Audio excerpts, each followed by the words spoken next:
اللهم صل على محمد.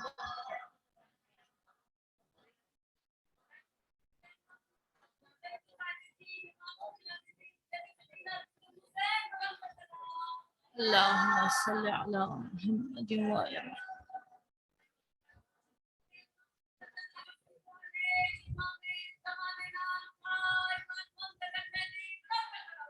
اللهم صل على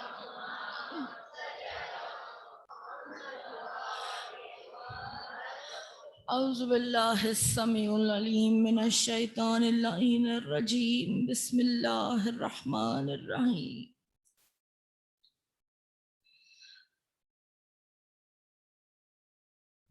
اللهم كل وليك الحجة ابن الحسن صلواتك عليه وعلى آبائه في هذه الساعة وفي كل ساعة وليا وحافظا وقائدا وناصرا ودليلا وعينا حتى تسكنه أرزك طوعا وتمتعه فيها طويلا.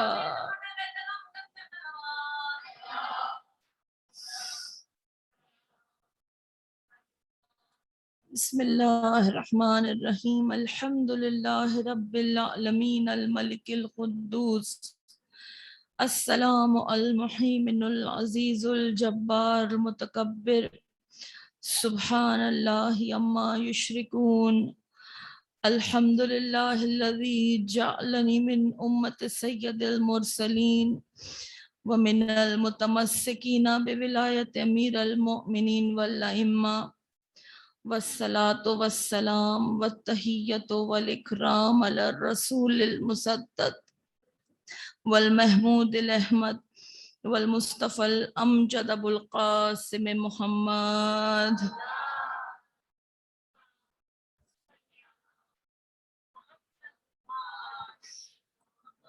وعلى أهل بيته الطيبين الطاهرين المعصومين المظلومين، لا سيما على الإمام المنتظر والحجة الثاني عشر.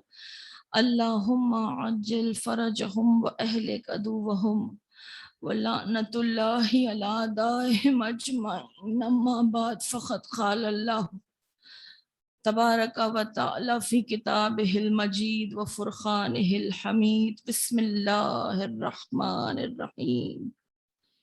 يا أيتها النفس المطمئنة ارجعي إلى ربك راضية مرضية. صلوات.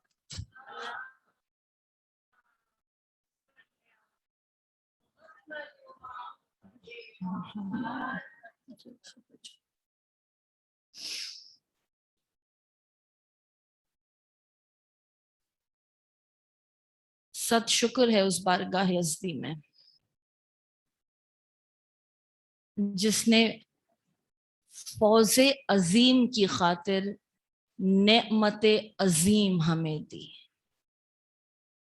ایک ایسی کامیابی جس کا تم اندازہ نہیں کر سکتے، وہ تمہاری منتظر ہے. وہاں تک پہنچنے کے لیے یہاں بے شمار نعمتوں سے نوازا. نعمتوں کی جب پوچھ ہوگی تو پوچھ نعمت اکبر کی ہونے کے بعد پھر اور نعمتوں کی فہرست ہی کیا باقی رہی. جب نعمت اکبر کی پوچھ ہونی ہے اس کے بعد کوئی اور یعنی کیا فہرست باقی رہی. تو نعمت اکبر کو دیکھ لو کون ہے وہ، اور ان کے دامن سے تمہاری وابستگی کا فاصلہ کتنا ہے. نعمت اصغر اس فاصلے کو کم کرنے کے لیے دی گئی ہے. جو اس دنیا کی نعمتیں ہیں وہ اس نعمت اکبر تک پہنچنے کا جو فاصلہ جو طولانی ہو گیا ہے، عرصہ طولانی ہو گیا، ڈسٹنس بہت طویل ہو گیا ہے، بہت زیادہ ہو گیا ہے، اسے کم کرنے کے لیے یہ نعمت اصغر اس دنیا کی دی گئی ہے۔ مادی چیزوں کا سہارا لو مانوی تک پہنچنے کے لیے،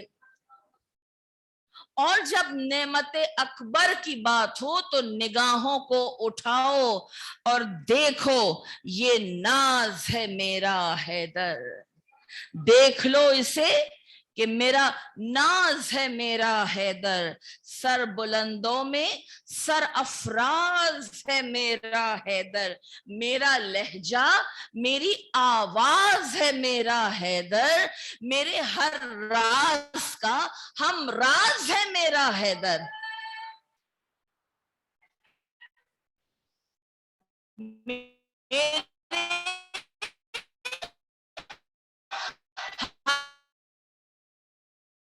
راز کا ہم راز ہے میرا حیدر، سرے کعبہ یہ ہر جھوٹا خدا توڑے گا، یہ ہر سجدے کا رخ میری طرف موڑے گا، یہ ہر سجدے کا رخ میری طرف موڑے گا۔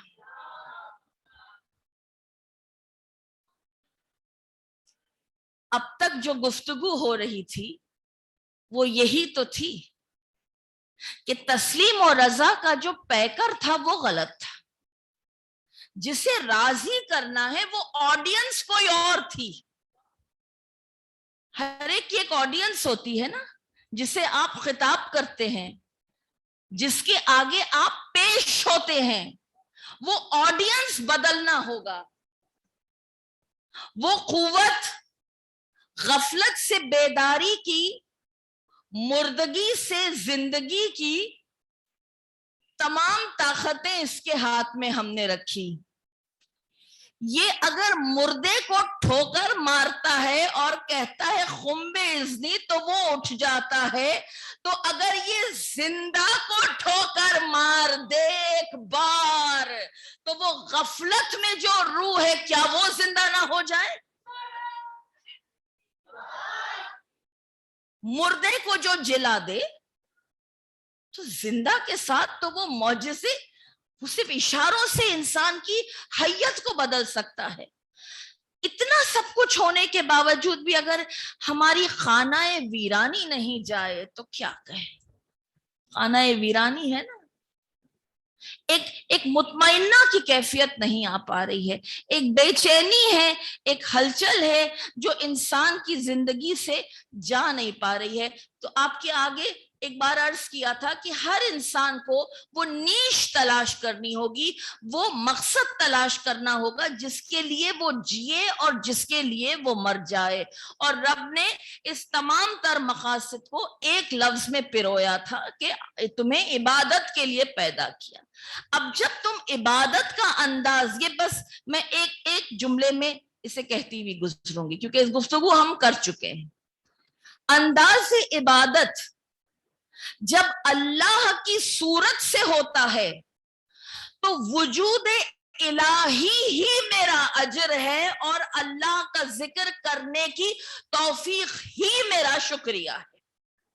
ٹھیک ہے، اس کے علاوہ نہ مجھے زمانے سے کوئی امیدیں وابستہ ہیں، کیونکہ میری امید تو میرا رب پوری کرتا چلا جا رہا ہے۔ میرے اندر جب اتنی سیری اللہ کی بارگاہ سے ہو جائے تو زمانے کی بھوک ختم ہو جاتی ہے۔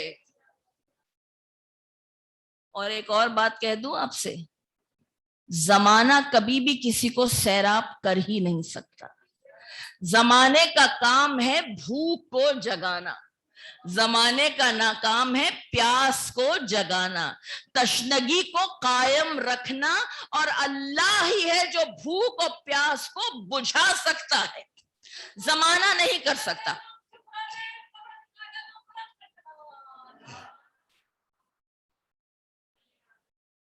تو میں کہاں تک پہنچا؟ اب سوال یہ ہے کہ میں کہاں تک پہنچا؟ جو عرصہ عمر میرا گزرا ہے وہ کہاں تک پہنچا ہے؟